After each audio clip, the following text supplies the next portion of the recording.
my friend Charles Jenkins. What's up, sir? How you doing? I'm good. I'm here in Chicago. You in LA, so things may be a little better for you there than it is here in Chicago. No, there's no city like Chicago. It's my favorite city in the world, and I'm always so Chicago wherever I am in the world. I tell you, ever since you left Chicago, you retired from pastoring, from fellowship, you have stayed probably more busy than when you were in Chicago. It seems like it. I don't know. Did you really retire or what? You know, I retired from one lane and I started the car in the next lane. You know, we moved from glory to glory, from faith to faith. And, you know, as I said, I carry Chicago with me in my heart. And I'm executive producing a few films. I've got a fashion company in Paris, music. And I plan to do 3 albums this year. So, What?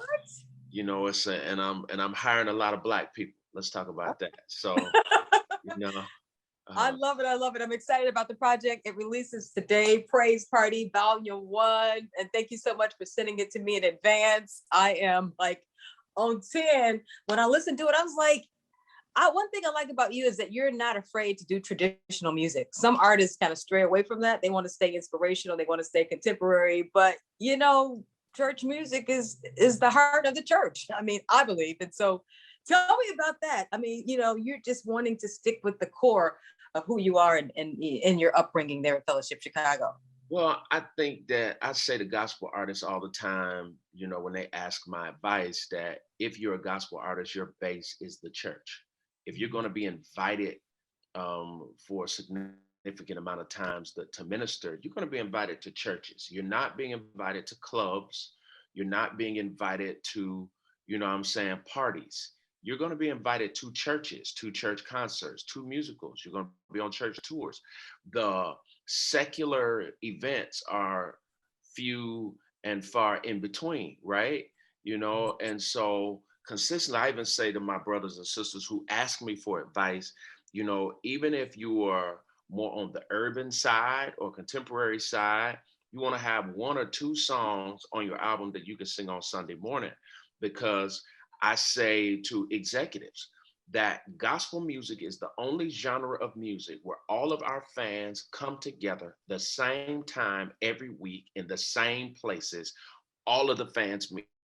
And so you can very easily put music where the fans already are. The other genres have to curate events, create gatherings, create, you know, parties and programs and concerts.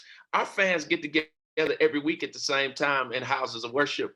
And so my commitment as a pastor first, how I even got in it, I just felt like we needed more music on Sunday morning, for ministers of music to teach, for make some more music we could sing on Sunday morning.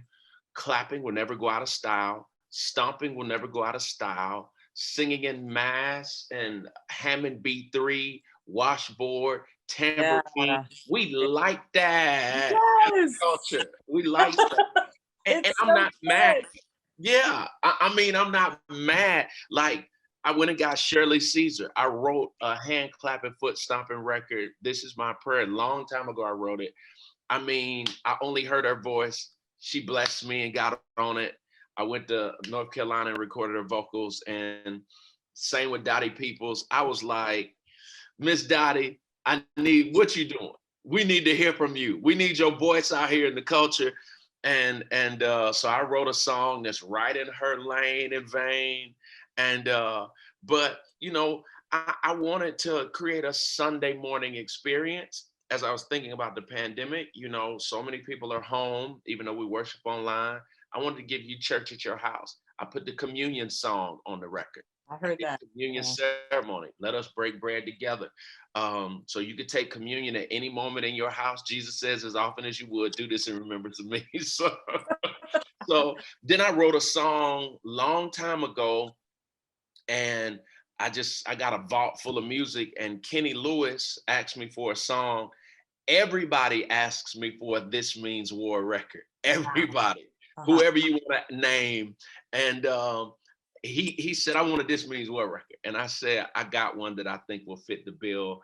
And I jumped on his album, and I had this idea that we could reach even more people. and impact even more people. And from a business standpoint, we both could win even more if I put it on my record also, I and got we it. do reciprocal rights like Brandy and Monica did. The boys, Uh-huh. both of their records. And so it's good impact. It broadens our reach. His fan base gets to hear it and receive it. My fan base gets to hear it and receive it. So we double the reach. And as Shirley Caesar says, we make two monies. We double the business. So, you know, it's that old school church vibe, but then I'm an after church guy. Let's go I to the know. fellowship hall. Let's get in the car and turn it all the way up. So I got a bunch of that kind of feel good, dance around the house. It's my alarm to wake me up type music, you know. So I feel like it's real well rounded. Whatever you love, traditional, contemporary, urban, a little worship, it's all on there. That's good. So you're really intentional about what you do with your music, which is really good. That's the secret sauce with the Jenkins music. It's you're intentional about how you drive this thing, and I'm also happy that you included your pastors, or now pastors, Reverend Sharp and his wife, Lady Bree, on the project, the remake of the Potter's House. Who you had the guts to do it? You know, because he's our new pastor and she's our new first lady, and they are both singers, and I envision them doing music, doing albums. You know, this is my last Fellowship Chicago album. I think it's a natural progression, and I wanted to honor them, include them, and set the stage for Reginald Sharp Jr. and Fellowship Chicago, because he sings every Sunday now.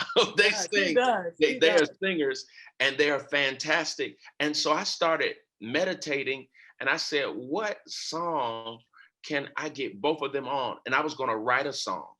And I said, you know what?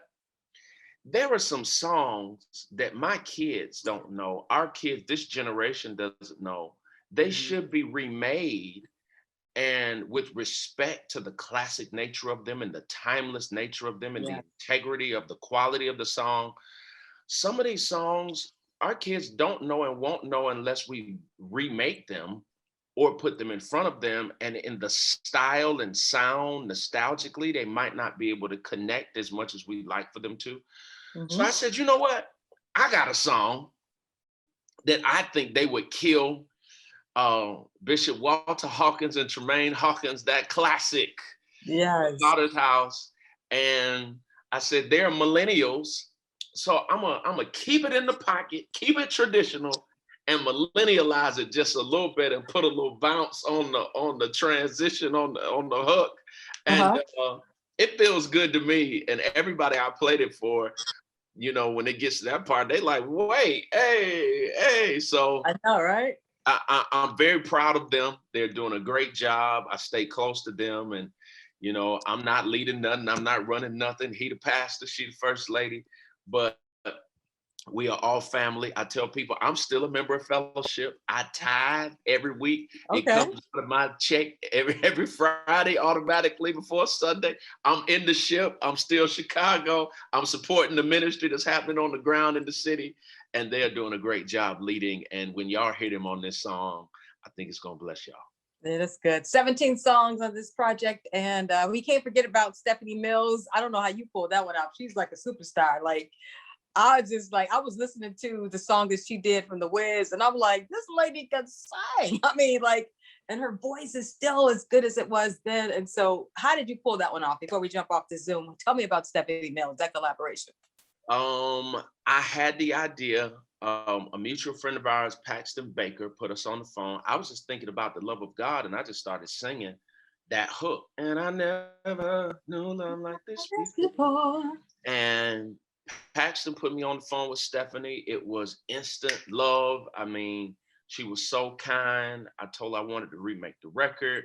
And she sang on it, but the record was owned by Mr. Reggie Lucas, who's the original writer, and Okay. Mr. M. Tume, who's the original producer, two icons.